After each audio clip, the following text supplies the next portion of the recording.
अमोल डोंगर. मी एक बोधकथा सांगत आहे. एक होती बाग. बागेत होती दोन मडके. एक मडकं फुटलेलं आणि एक मडकं नाही फुटलेलं.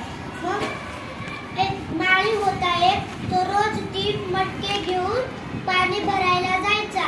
खूप दिवस बरतून गेले. एक दिवस ते न फुटलेल्या मडक्याला खूप गर्व झाला की मी किती चांगला आहे, हे मडकं तर किती फुटलेलं आहे. मग त्या फुटलेल्या मडक्याला खूप वाईट वाटलं. मग ते त्याच्या माळीकडे गेले. ते म्हटलं, माळी मला क्षमा करा, माझ्यामुळे तुमची सगळी मेहनत व्हायला जाते. माळीच्या डोळ्यात खूप पाणी आलं. ते म्हटले, नाही, तुझी मेहनत माझ्यामुळे वाया नाही जात. तू खूप चांगला आहेस.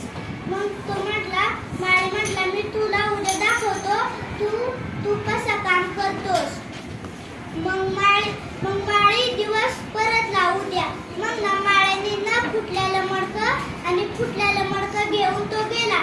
त्याने पाणी भरलं आणि तो म्हटला, बघ, तुझ्यामुळे ह्या झाडांना पाणी भेटतंय. ही बघ, तुझ्यावर आनंद आहे आणि बागेतल्या झाडांना पण भेटतं. त्यामुळे तू असं समजू नकोस की तू कमी आहे. तात्पर्य, आपण कधीही आपल्याला कमी समजू नये.